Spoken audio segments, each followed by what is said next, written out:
Welcome to the Headwrap podcast powered by Black Women Work.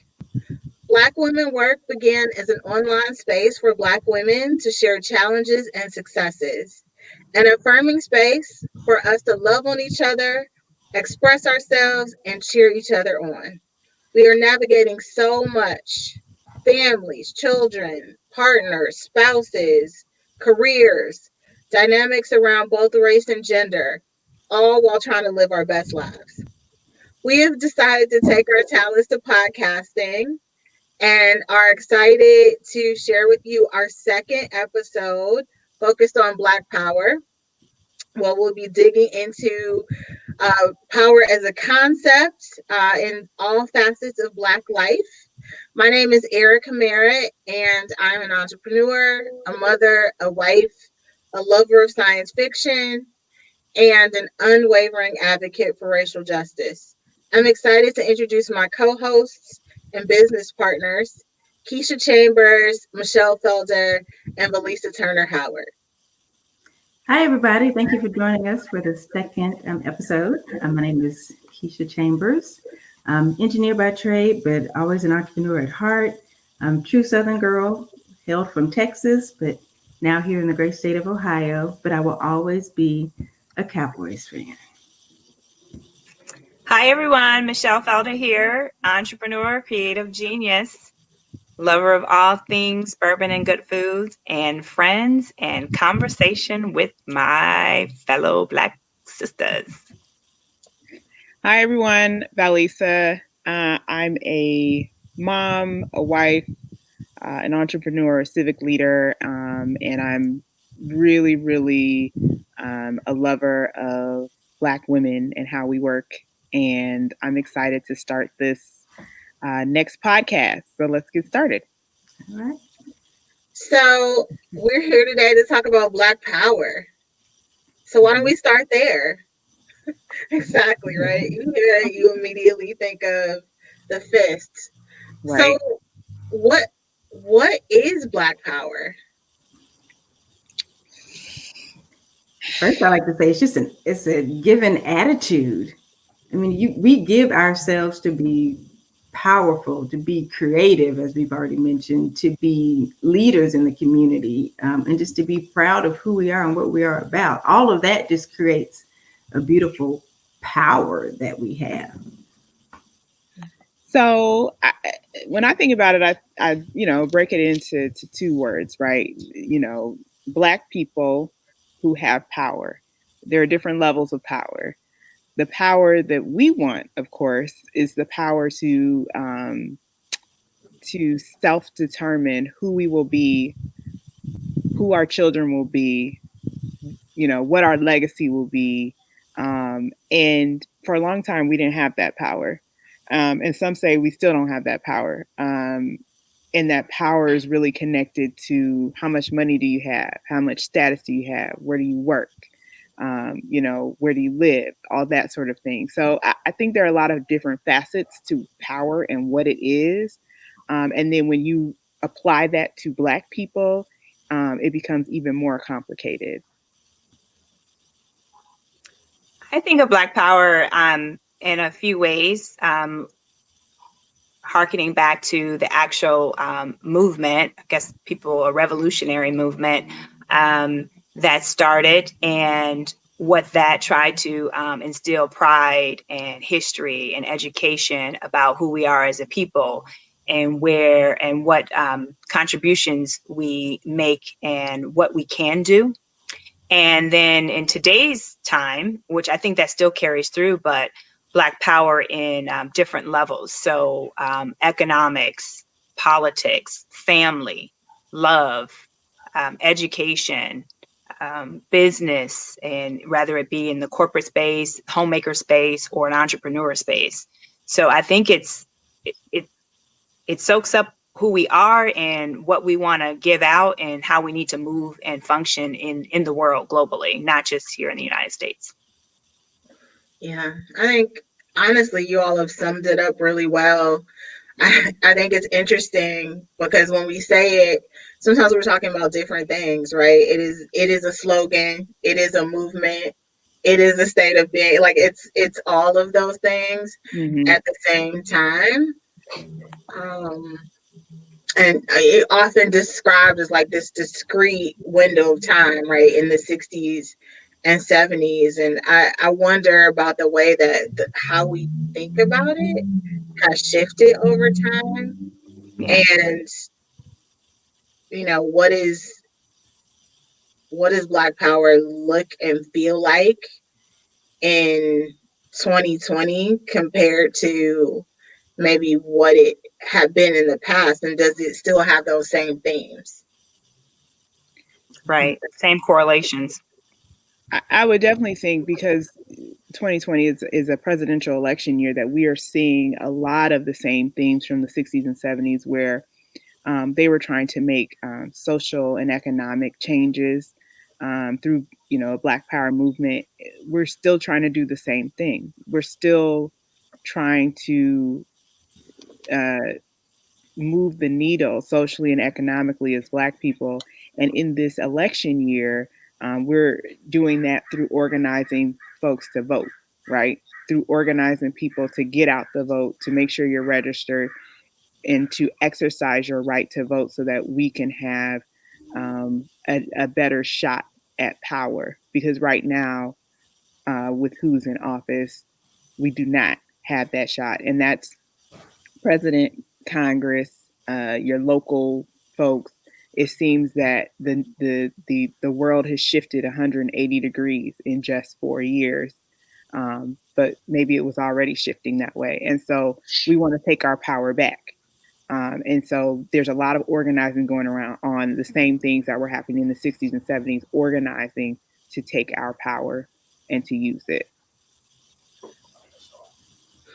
I think it's interesting, like, to think about some of the data, right? So we have close to parity, 50 some odd folks in Congress, very, very, or in the House, very few, maybe four. How many Black senators do we have somewhere? We only have two. Yeah, Three. I'm sorry. I can't dismiss Tim Scott. We have three. Kamala Harris. I think there's Cory been Booker, 5 and Tim all Scott. told, but right now there's No, we've had three. we've had 10 Black senators in the history of the United States elected to the US Senate, or sat right. Okay. if they've taken over a term or been sat. Like Tim Right. Scott was initially appointed to his seat, and Right. then he ran and won in a special election, and then he ran and won his full term. Yeah. But we've had 10 elected or senators, however they got there. They were sat in the Congress.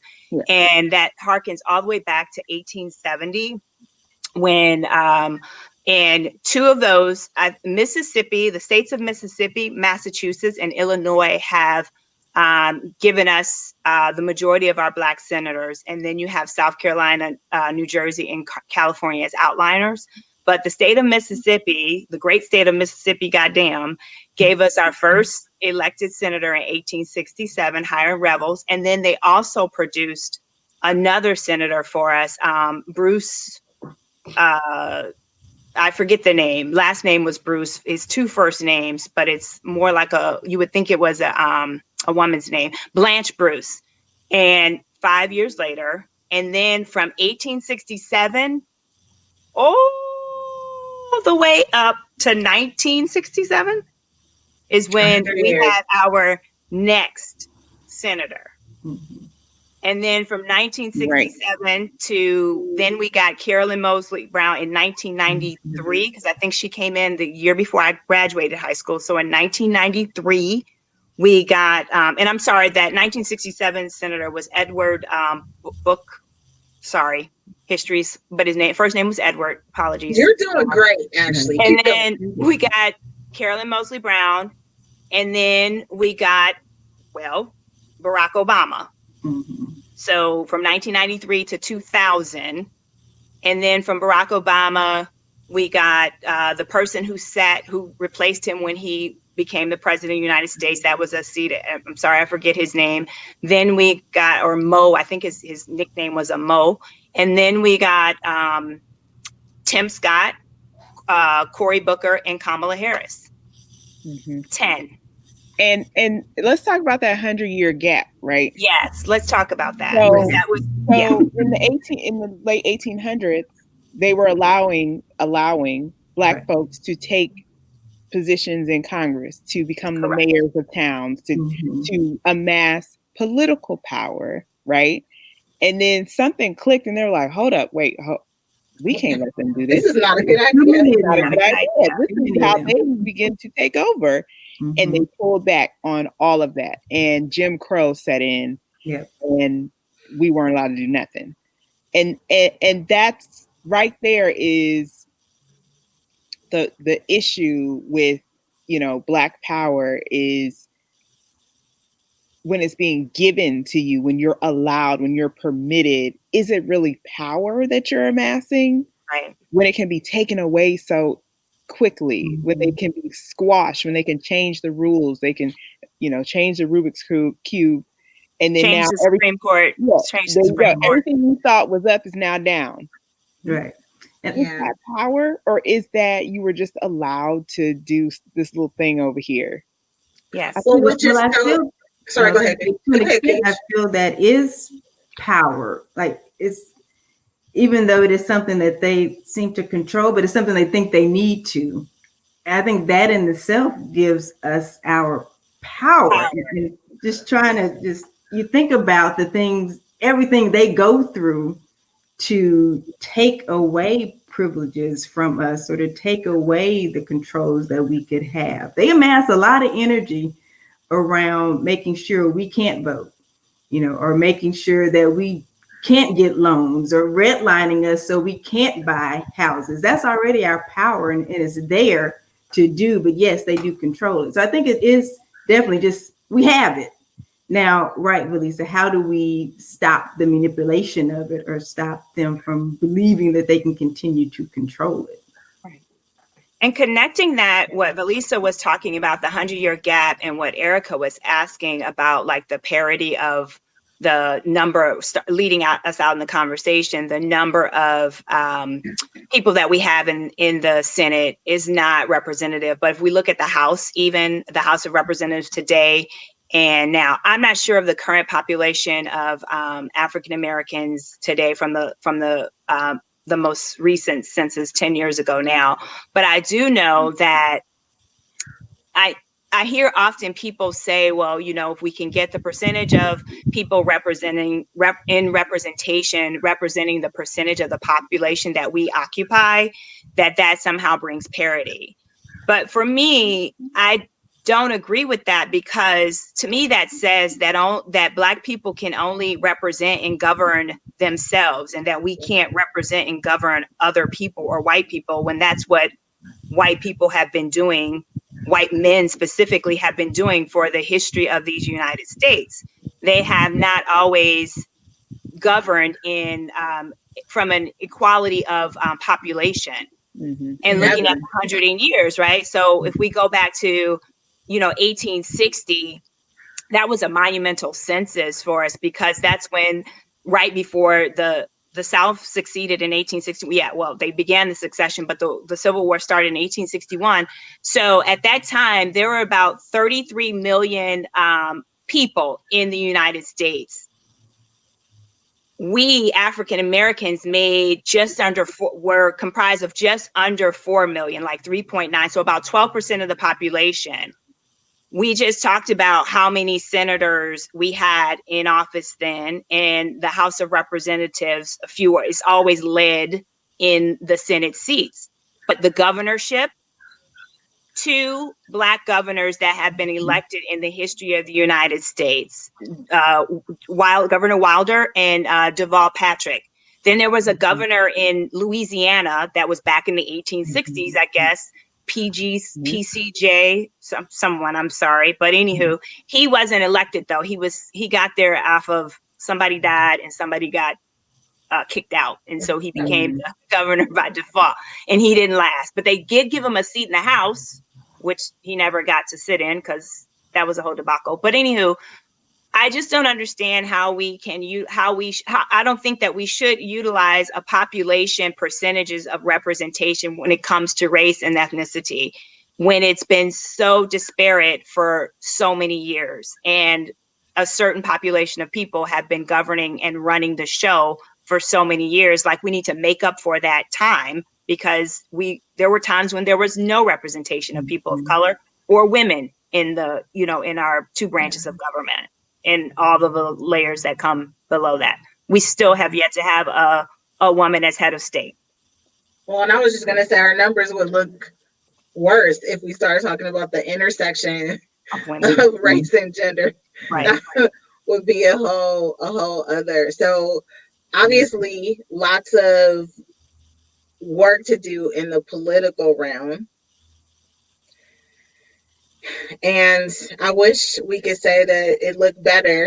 And, if we think about, the business sector, we think about nonprofit and corporate leadership, particularly at the executive and executive director level, we see many of the same issues in those places as well, right?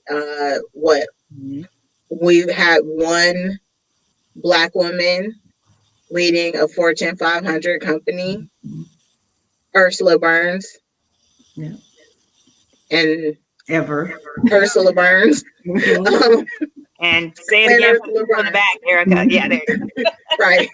So, that's about it. And then when you start talking about, Black-led nonprofit organizations, we know they are famously under-resourced, right? Often do not get the same dollars that their white-led institutions receive, and are under a significant amount of scrutiny, in a different way. The bar is always, that's the other thing, that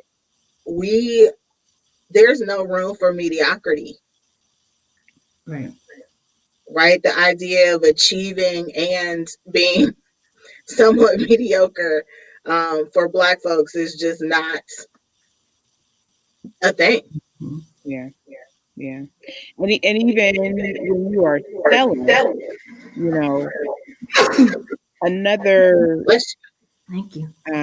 Another aspect of power, I guess, is your network, right? So even if you have the best credentials and all that sort of thing, if you don't have the network to get your organization where it needs to be, you have nothing. And that's another aspect of power to me, is the network that you have to find you money, to find resources, to find, we just don't have that same network that some of our white counterparts do. Yeah. Which is actually a good segue into another realm, right? Around entrepreneurship. And, all four of us have businesses, and we are highly likely to have lifestyle kinds of businesses, right? That don't have employees, that may rely on contractors. And when you start talking about trying to attract capital and get access to investors, going back to what Valisa was saying about networks, many of us, because of history, do not have the kind of family wealth where we can just, bring 5 family members together to get the seed money to launch the thing, or to kind of go into a different line of business, or whatever it is we might want to accomplish, let alone accessing capital in other ways, in other forms. And if we did have family members who had the money, there's a lot of Black folks, they like, you want my money to do what now? They're not necessarily as willing to give their funds as I see some other ethnic families of Asian descent or Latinx, they, come together, they put their money together, they do businesses. One person starts a business, and then now it's the next person's turn to start a business. We don't do that, and we should. Or maybe we don't do it as often. Right. Right. I don't. Like that there's something cultural about that, and I love to. And I was going to say, why do you think that is? Say more. Well, I'm gonna go into it stems from how we all got here. Slaves who were pitted against each other all the time because they didn't want us to get together and figure out how to get out of being slaves and run away and and amass power in numbers. That has carried through. That has carried through the generations of we're always in competition with each other and not working together in the most efficient or effective way that we can. And I believe that's carried down from when we were pitted against each other when we first got here. Yeah, pre-segregation, we were strong business owners within our communities, and I know even though it was specifically probably service to each other, to us, but there were plenty of opportunities where families worked together, communities came together to provide a service. What happened after integration, I think, is the question of why we stopped supporting each other business-wise. I don't even know if we have to go back as far as the ship, but why did we move out of being entrepreneurs? And I think that was probably more people wanted to access what they thought was out there, that white businesses could provide, or having those experiences could provide, as opposed to just keeping it within the community and servicing our own. So I think that. Go ahead, Michelle. I was just going to say, I definitely know historically there was a shift that occurred, because although, Velisa, what you share about the trauma and the psychological trauma that was inflicted upon us in plantation life is real. Like, that is real. Even in that, though, we have examples of for Kwanzaa principle, Kujichagulia, where we still collectively came together and pushed forward whatever we felt that strength, or that the person who could succeed, whether it was getting one person, risking all of our lives to get that one person to learn how to read, even though we knew that there were still others who'd be like, oh, you can't get caught with that, with that book, you can't get caught, master can't know that you know how to read. But there was something inside that said, this is something that we need to do. And people gathered around and helped that with, seeking and trying to establish and get to freedom. There was a network of people who helped and came together to try to facilitate that for ourselves. Black businesses, Black elected officials, even if it weren't in the federal level, to state houses and things like that, they were abundant, as Keisha pointed out, before integration. And then after, living in family homes, the whole generations under one home, that's something that is still very prevalent in other ethnicities. As you mentioned, we've kind of shied away from that, the power and the collective economic benefit of doing that.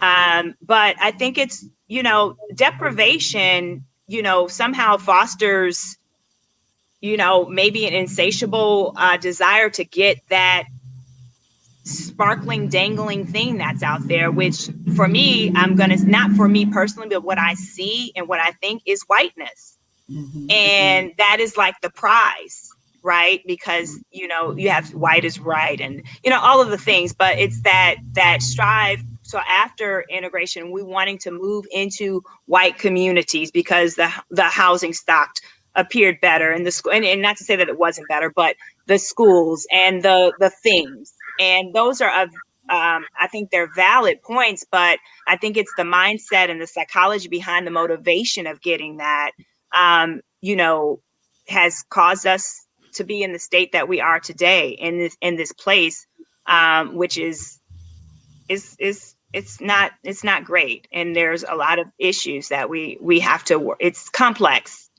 Very complex, to Yeah. say the least. I think internalized racism is real, right? Absolutely. And in many ways, I think in different ways, right? That's what we're naming and having this conversation. I also think that we have to look at the convergence. And this is why I think the four levels of racism is so powerful, right? To be able to think about how does it operate and live in us, right? In terms of this belief about white superiority and Black inferiority. How does it operate between us, right? In relationships both in and out group. And then what are the institutional and the structural components that keep all of this stuff in place, right? And keep it going. And so when I think about uh, one, I was thinking as we were talking, like Black folks in my mind were like the original crowdsourcers.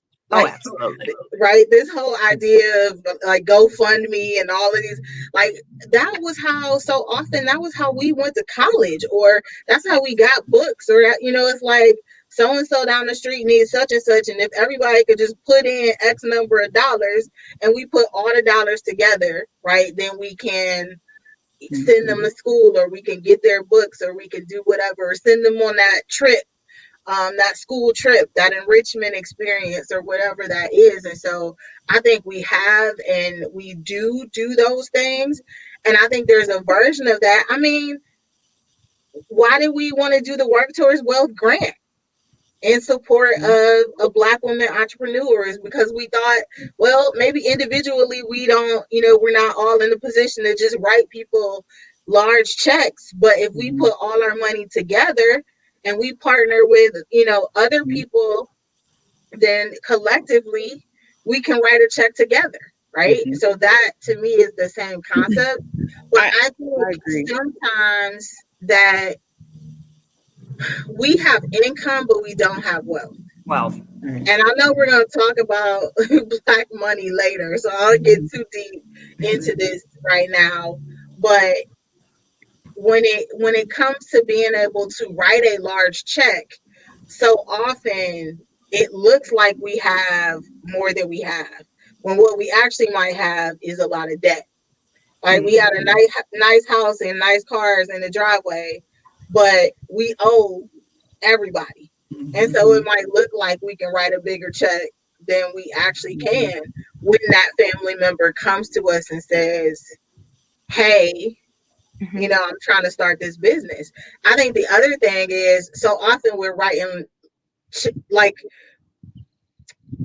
I haven't had this experience because I'm an only child, but I know so often, like, it's one sibling or two siblings out of multiple siblings, or like everybody you gotta take care of cousin so and so. Like you're already your check is not, your money is not yours. just your money. Your money is your family's money, and it's being pulled on in all these different directions. I agree with what you've all said in terms of there are examples and pockets of where we do pull together. We use our power to do certain things. But I think on a larger scale, it's very difficult to get Black folks as a diaspora to do anything. And that's because everybody has an opinion, everybody knows how to do it, everybody, we for whatever reason, we can't pull together as a diaspora, as a larger group to use our power to get things done.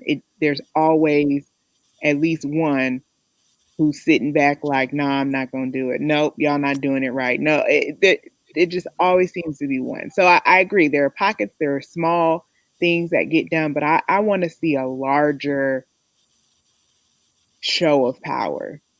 And I don't know how we get there. People used to say, oh, we have to have a leader, right? MLK, Malcolm X, a leader who will lead us, who will gather us all up. But they couldn't even come under one of them. There were, the two camps there. Towards the end, they were starting to come At together. least But two. yeah. So, and it for whatever reason, it may just be my perception. It seems that other groups seem to be able to keep that squabbling internal And if they are squabbling, we don't know it. We just see them moving down the road together to get to what they need. So I would have to say to that, we have to consider also the context, and again, the historical context of how our struggle and our movement also differs so vastly from other groups True. of people. And so that is a real thing. And so the majority of Black people in this country, African Americans specifically, our story is different. And so, and where we start, although an immigrant story, you can hear people who've come over, immigrated over in extreme poverty, sent one person to college. That is a valid story. That is a real story. And what they escape from based on where they come from, there could be their originating country's trauma and suffering there too. There is still something different. You're still escaping from something to something that is welcoming you and providing you the opportunity. That is not the lived story of African Americans. We were not escaping from anything, and we were not welcomed into any place. So that is the reality of it. So we're starting on different levels. I think Erica does in your work the fence. It's tied to the bootstrap concept, I believe. That depiction that you have of the people trying to get over the fence, and they're on different ladder levels and things like that. I think that could be it can cross over to the immigrant struggle and those that were enslaved here struggle, and how that we didn't start on the same footing. We were here longer, but we still we're so deprived and kept from just the necessities and the things of life. Our very breath was controlled by someone else. And the immigrants, they have really been in an advantage because of the work that Blacks have done, civil rights, working towards pay equity, whatever those causes are that the Black community has taken on, they have all reaped some kind of benefit from those. All marginalized groups have, yes, from women to LGBTQ to immigrant stories to, all, even animal rights has reaped off of civil. It all.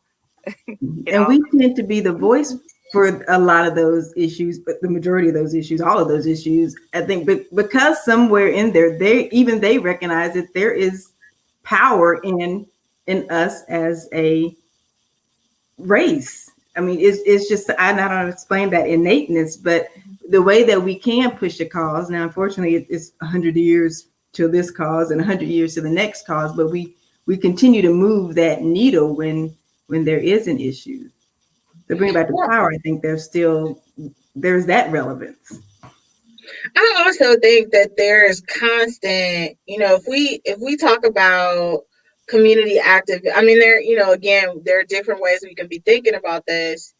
I just, one of the things that I see here in Cleveland is so much community work, right? Just people who aren't necessarily people of means that see an issue and figure out, if the best ways that they know how to solve it, often without a whole lot of resources.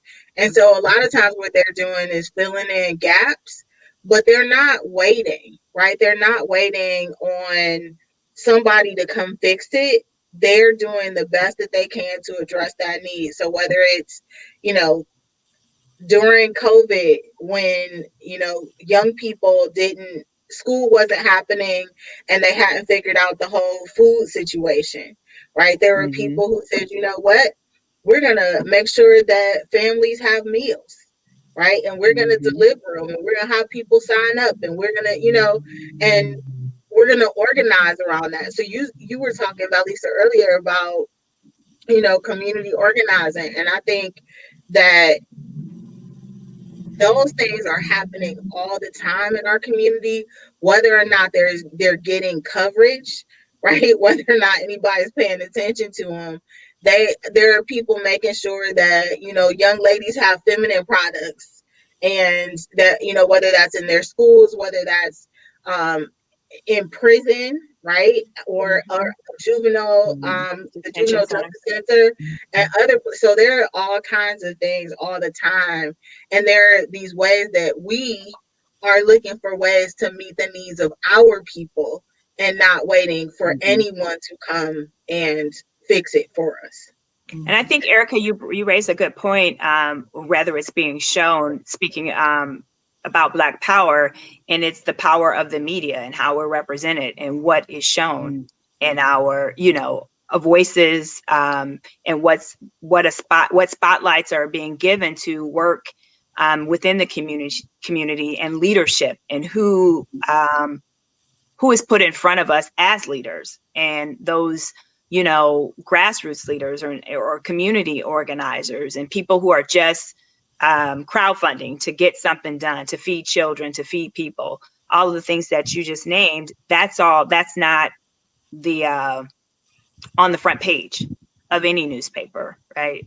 It might make the back page, or not even the back page, the inside of the back page, or buried in the story maybe, but it's not what we see. If we were to probably do a study or pull together all of the media clips about Black people in this country for like a 50-year history of what has actually been shown versus what's actually has been done and accomplished, it would look like a hot mess, and it's not representative of us.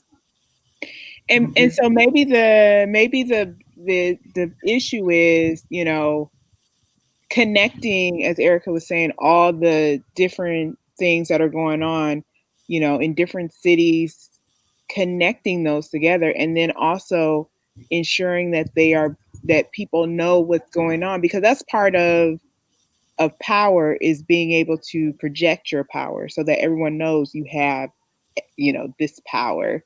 And I think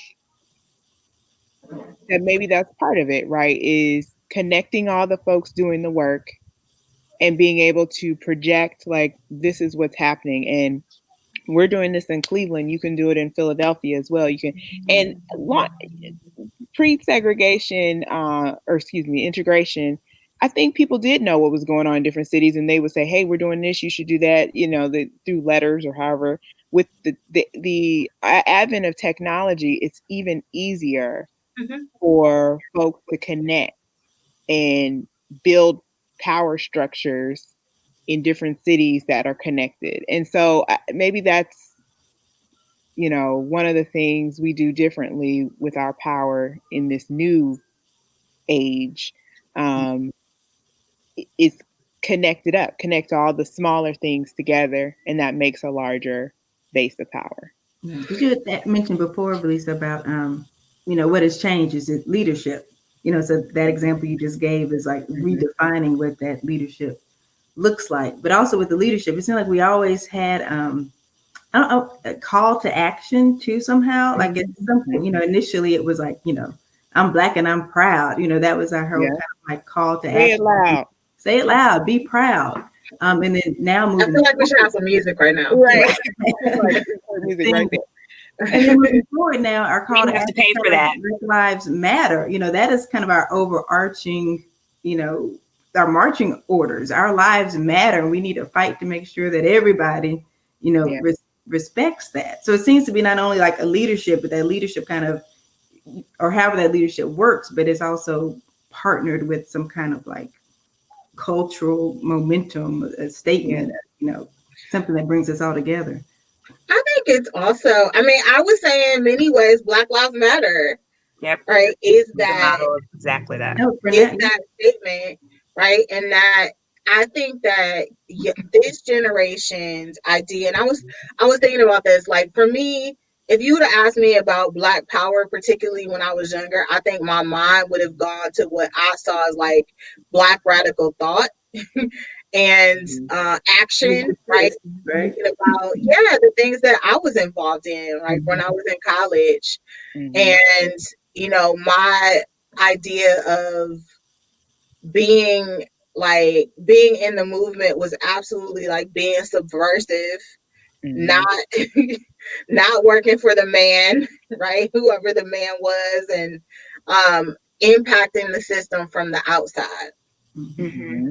And I think that now I still believe that that is part of what Black Power is, but my perception of it, I think, is more expansive, right? That it includes that, and it includes more traditional political power, and it includes civic and community leadership, and right, corporate and nonprofit, and all of these different ways that we can show up as leaders, and leader, not just empower, not just in terms of title, right, but also in terms of action and collective power, not just individualized power. And what I love about young people in this movement is this idea of, I've heard many, from Black Youth Project to some of the other organizations talking about this whole idea of being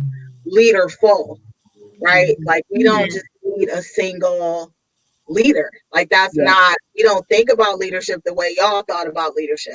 We're not waiting for Malcolm or Martin or Angela Davis or whoever, right? We're not waiting for a single leader. We have multiple leaders leading from where they are, and that is where the power lives. Which means if you cut down, if you mow one of us down, right, if you kill one of us, the movement doesn't die. Because we're just one of many, right? We're leaderful. Right. Instead of this idea that you can target this single person, and that is going to kind of topple that structure or topple that movement. Agree. So I think it's an interesting shift, and a powerful one in many ways. Makes the movement be more inclusive of many things, because I think that is what some of those outside forces want to do, is point at one person that they perceive to be the leader, specifically of Black Lives Matter, and say, oh, they're a socialist, or they want to defund the police. So it's like, no, it's not just about that. Look at the full spectrum of everything in every city and all the different causes. So it makes it be more inclusive of what we're trying. And Black Lives Matter, they have different leaders in every city. And so they really can't point to what you are. Black Lives Matter, you are the leader. That's not something that can be done. And I don't know if they set that up intentionally, but I think it's excellent. It's not the culture. Well, and I think it's interesting, right? Because there's Black Lives Matter, the concept, right? The way we think about that, the way so many of us say that. And then there's the organization itself. Right. And who's directly a part of that. And I think that is, those two things are not always easy to discern, which is part of the power of it, perhaps. Strategic. Yeah. And the intentionality behind it. And I mean, to your point, Valisa, about the organization and how it is, how you do see the motto has duplicated across the world, because they have international, Black Lives Matter in cities all around the world, and how that demonstration of organization and leadership differs from what we traditionally are used to, like within the civil rights movement and the organizational leader, but looking at who actually are the founders of that organization, Black women, which queer women is very intentional, Black queer women, which is very intentional in the way that it is structured and the way that it is moved. And I think they are Black queer women, but I also think that same energy, that same intent lies in Black women, period. No, absolutely. And the way that we organize and the way that we lead. Well, it's that whole idea that if you if we actually achieve equity, right, for Black folks, and especially Black women who are queer, that we had to eliminate a hell of a lot of oppression Yeah. to get there, right? So um, what works for the collective of us often, again, is in support of all of these other communities. Mm-hmm. Agreed. So we said we were gonna. And any kind of parting thoughts around Black Power that we didn't lift up that anyone feels is important to name? No, I think we hit all the points. And it sounds like to me we're all talking about collective action in terms of power. That it's not going to be centralized in one person. That we all have to use our power and use our resources collectively. And we want everybody, and Michelle's got on her t-shirt over there, to use their collective power between now and next Tuesday to bet on Black futures. Yes. That's That's right. right. That's right. And we know, right, we've been talking about the past and the present, and we want a different kind of future for Black folks, one that is actually equitable. And we know that while we'll have to work on, and this is Yes, we me will have to work speaking on for myself, we'll have to work on a the Biden Biden-Harris. Harris administration. Right, that alone is not going to get us there. Yes. It will get us a hell of a lot closer Than this than what current we have situation. going on right now. That's Yes. right. That's right. So even if you think it's harm reduction, Reduce harm reduce the harm. and vote. Right.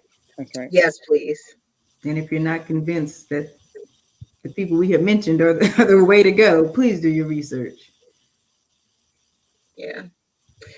So we wanted to talk a little bit about just like what's happening in the world in this moment.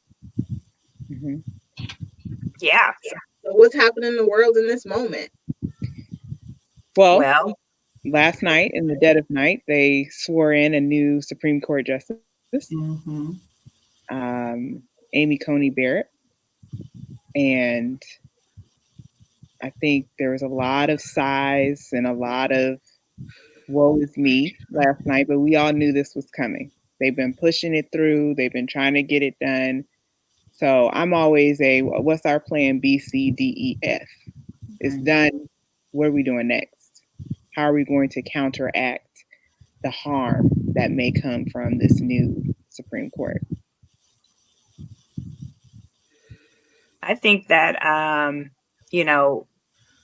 we need to understand and work just as fervently as the Republican Party has done so wonderfully and masterfully, and not even in secret. They've been very upfront about their intention of seating judges and justices on the Supreme Court and the federal court.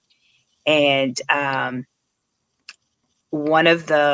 think the only big criticism that I've ever had, and people like blasphemy because I am truly an Obama supporter, but one of the criticisms that I did have of the administration, and I posted it on social media during the administration, is what are we doing with the courts? Mm-hmm. And why did they walk away from an administration? And I know that the House changed the balance in the House, but it was not so when we first arrived in the White House. That's Because right. our brother, and that would have been the priority of the Republican Party had they arrived to that situation, to sit those judges and justices, and it should have been ours. And we would not be in this situation that we are in today. Mm-hmm. But I think it's telling that Ruth RGB seat was sat by this woman, and didn't Clarence Thomas take Thurgood Marshall's seat? Yeah. Mm-hmm. Yeah. He did. Yeah. So there you have it. So there's the conversion of the court. They showed you then, back then, that was an outcry. It should have ignited something in us to do something, and we had opportunity to do it. Mm-hmm. It definitely unveiled the hypocrisy of the leaders that are in place to blatantly be against a decision to seat a Supreme Court justice for one administration. 8 months. Right. But did it? But did it? I mean, these are the same people. If you look at the platform and you look at what actually, moral causes and did they really? Are they really being hypocritical? I don't think so. I think they've shown us. I think they've shown us all along who and what they stand for and what they're about. And I mean, the fact that we are dealing with what we're dealing with an administration like this, and they're all sitting by watching it happen.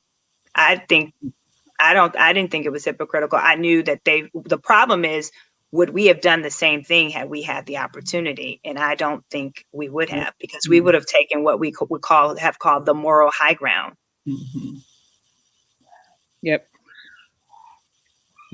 How's that working out for us? Not at all. Has not. So an unpopular opinion that I've seen is that Ruth Bader Ginsburg should have stepped down during Obama's term. Oh yeah, retired. And it's not that unpopular. It's not that unpopular. That was said back then. It's not on this call. In fact, they believe some people are very defensive about Ruth Bader Ginsburg, and it was her right to stay on the court. So it was. Of course. So in some quarters, it's unpopular to say anything, anywhere near negative about her decisions. No one is God, right? Mm-hmm. As far I have not and I include people I respect and admire are not free of my criticism. Mm-hmm. Because I think that's dangerous to not be able to turn a critical eye even on those people that we really highly respect and value. Right. I totally agree. I want to know that position. I'm hearing your opinions on what did you think about that, in terms of, do you think that she should have stepped down earlier so we could avoid this? There should have been some strategy, some intentional decisions made around how we're going to approach the Supreme Court. Absolutely. I believe that there should have been strategy.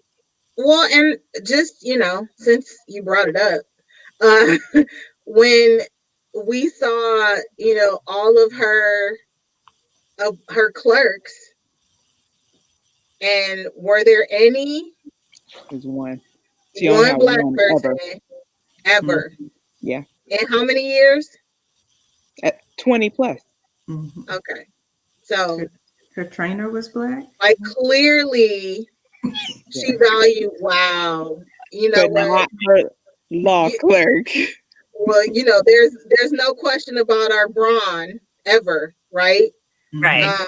Which would be one of my criticisms of Amy Coney Barrett and her description and her family. Of her children. Yes.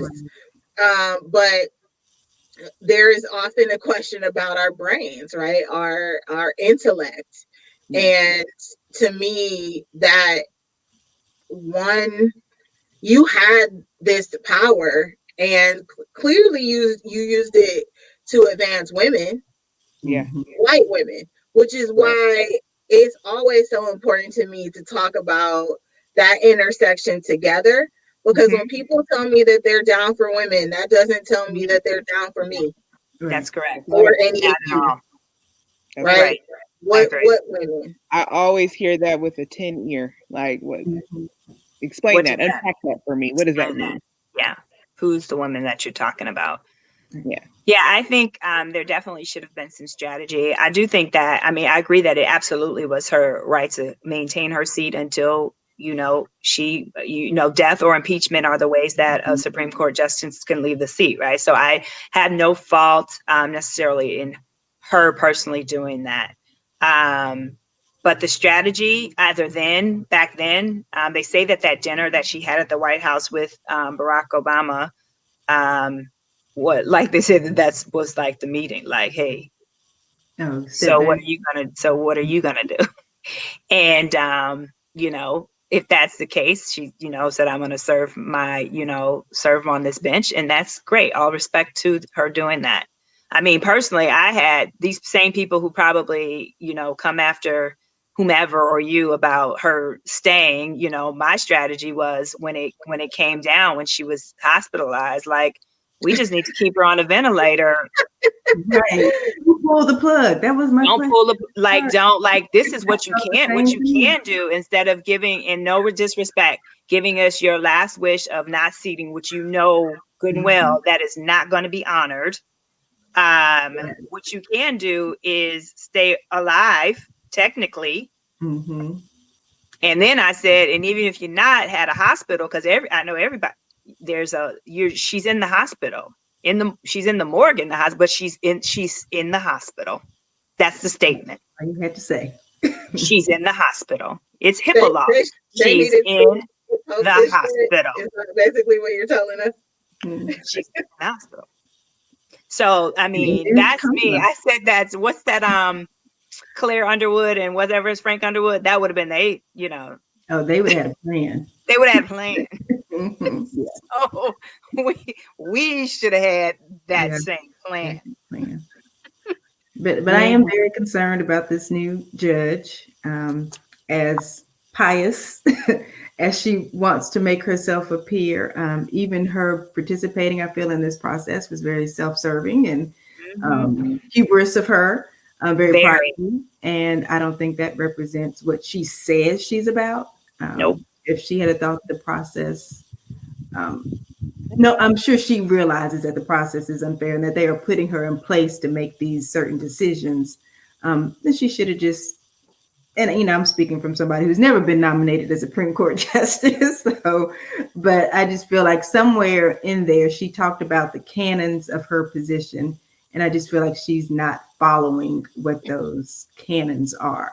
No.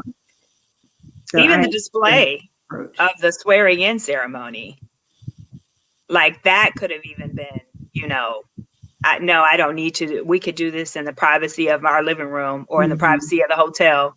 Right. And, like, it did not have to be returning back to the same place of which you also hosted a super spreader event. And you didn't have on a mask last night either. No, right. And but, as somebody put it, the president is going to do a show. So he's not going to let go. But she didn't have to participate in said she's a reality TV character. Yeah. So what else do we expect besides a show? Always. It's always a show. Always a show. A shit show. But a shit show. Unfortunately. Yeah. What kind of show is it? Okay. So there you have it. Well, unlike this show, we are the best. Right, exactly. Hopefully that is not how you would describe this show. Right. So in order to try to course correct in any way that we can this shit show that we have been living, vote. And vote. Understand the whole ballot. Judges, you need to vote for it all. Sheriffs, you need to vote. The vote. Yeah. You need to vote. And make sure you know what the rules are for you getting your ballot in. If you're doing by mail, if you're dropping off, a lot of different states are changing the rules about what they'll accept, what they won't. So make sure you get the post office is saying that if you're mailing it in, they are highly recommending that you get it in the mail today if you are mailing it in. And if you cannot do that, strong suggestion for you to, if at all possible, have your ballot at a polling, a vote, a legitimate box. And typically the Board of Elections, you most usually cannot take it to your polling center. Take it to the Board of Elections. Go if you can, right? And I understand transportation is a huge issue, but if folks can get to, because they've had these decoy boxes, right, in different states. And so if you can go to your board of elections to drop off your ballot, we highly suggest that you take advantage and that you do that. I mean, and for all the people who have been told that your voice and your vote don't matter, if it did matter, they would not be working so hard to stop you from doing it. Black power. Black power. Yes. Okay.